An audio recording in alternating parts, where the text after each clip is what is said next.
পাকিস্তানকে তাদের ঘরের মাঠে হারিয়ে এবার বাংলাদেশের লক্ষ্য ভারতকে পরাজিত করা। এই লক্ষ্যে ইতিমধ্যে দেশ ছেড়েছে টাইগাররা। টেস্ট দলের সদস্যরা সাদা পোশাকে লাল বলের চ্যালেঞ্জ নিতে প্রস্তুত হলেও রঙিন পোশাকের জন্য নিজেদের প্রস্তুত করছেন রিয়াদ, জিসান আলম সহ টি-20-র স্কোয়াডে থাকতে পারেন এমন খেলোয়াড়রা। আর সেই লক্ষ্যে ক্রিকেটাররা আজ মিরপুর স্টেডিয়ামে ম্যাচ সিনারিওতে করেন অনুশীলন। শুরুতে ব্যাটিংয়ে আসেন ঘরোয়া ক্রিকেটের সেরা ওপেনিং জুটি জিসান আলম ও তানজিদ তামিম। লক্ষ্য বেঁধে দেওয়া হয় 6 ওভার, স্কোর বোর্ডে যোগ করতে হবে 45।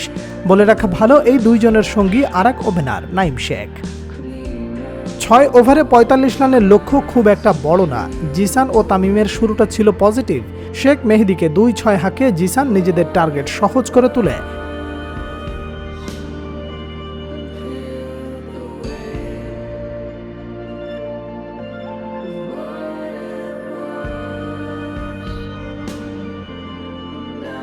কিন্তু শরীফুলের বলে শেখ মেহেদীর হাতে ক্যাচ দিয়ে 13 বলে 19 রান করে সাজঘরে ফিরতে হয় জিসান আলমকে। তার বিদায়ের পর নাইম শেখ উইকেটে এসে তামিমের সাথে জুটি বাঁধলেও টার্গেটে পৌঁছাতে হয়েছেন ব্যর্থ। রকিবুলের থ্রোতে 13 বলে 16 রান করা তামিমকে ফিরতে হয়, তাতেই 40 রানে থামে এই ত্রয়ীর রান। খেলেন 5 ওভার 1 বল। নাইম শেখ অপরাজিত ছিলেন 3 বলে 1 রান নিয়ে।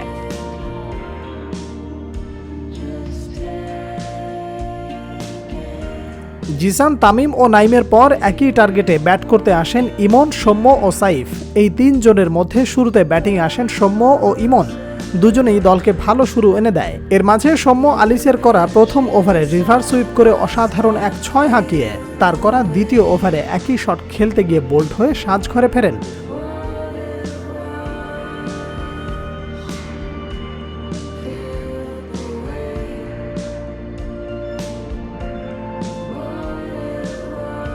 অবশ্য সৌম্যের আউটে খুব একটা বিপদে পড়তে হয়নি। ইমনের 18 বলে 26 আর সাইফের 6 বলে 10 রানের সুবাদে 5 ওভার 3 বলে লক্ষ্যে পৌঁছে যায় এই জুটি।